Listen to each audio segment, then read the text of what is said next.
Welcome to Mother Daughter Projects. I'm Steph. Today I'm going to show you how to install an enclosed ceiling fan with light. I'll also show you how to swap out a ceiling fan support box for a larger one, how to adjust all the fan and light settings, and I'll share something that you must do before you finish install, or you'll have to go back and fix it later, like I unfortunately discovered. Here's my current fan. I installed this 10 years ago when I moved into my house, and it's been great, but I don't love the look of the exposed fan blades, and I really wanted an upgrade. This is the fan I'll be installing today. I ordered this from Costco.com for $200. Here's everything that was included in the box. It also came with a remote control. I've installed many fans and lights on my own and am comfortable doing so, but if you're not, please hire a certified electrician to do this and always refer to the product manual for safety and install info. First, I turned off the power at the junction box. Then I unscrewed the top of the old fan and pulled it down.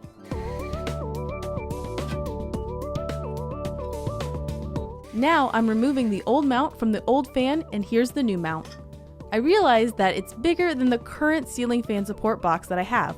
We've run into this issue previously where we've had a 3-inch support box but we needed a 4-inch.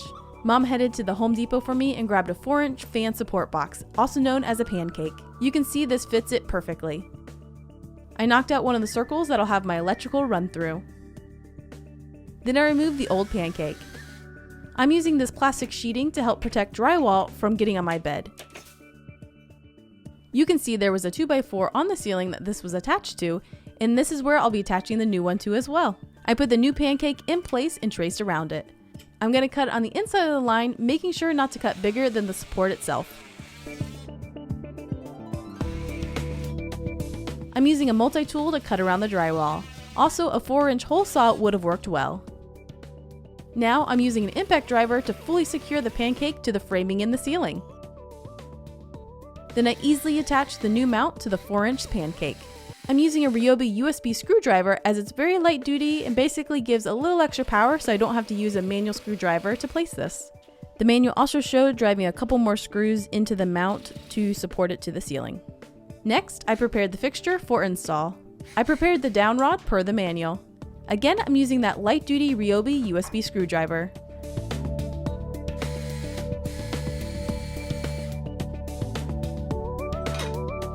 I fed the wiring through the down rod and secured it.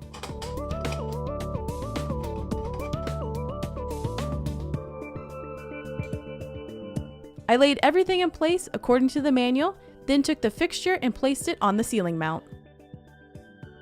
It comes with a clip you can attach the fan to the mount before it's officially secure, then wire it up.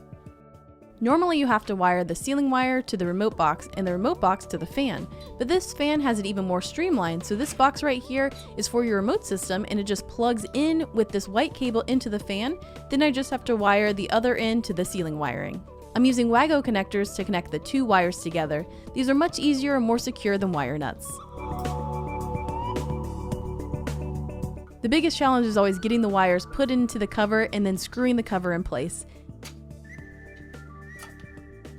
It was at this point that I realized it was really hard to get a screwdriver into this location because it needs to be really short, but I happened to find this shorter screwdriver that worked okay. You'll need to leave the screws out just a touch because the smaller ring secures to the heads of those screws. There is something I should have done right here, but I didn't know it at the time, so stay tuned to the end where I'll show you what you need to do before you finish this project. But next, I unwrapped the cellophane that was on the light. I kept this till the end so I didn't get anything scratched. Then I went to turn the junction box back on and it powers on.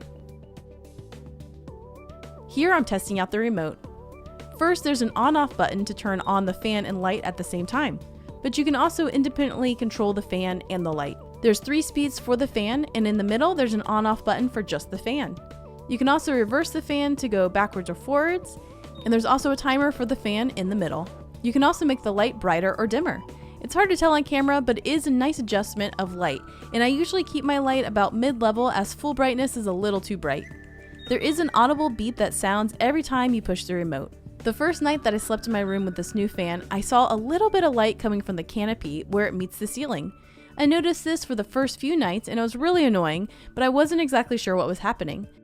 So I ended up taking the canopy down, but leaving the power on at the junction box, and lo and behold, I found that there's a little green light on the black box inside of the canopy that illuminates when the fixture has power.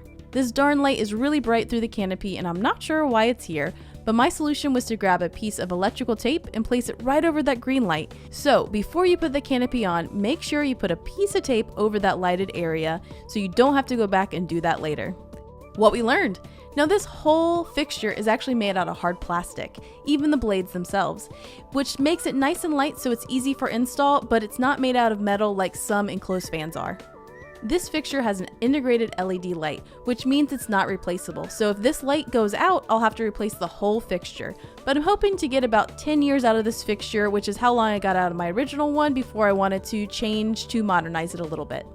I have noticed when the fan is on at night, it's a little bit louder than my original fan was. And I think it's just because it's a smaller footprint, so it makes a little bit more noise. So if noise bothers you, this might not be a good option. I wear earplugs when I sleep, so it's not a big deal for me.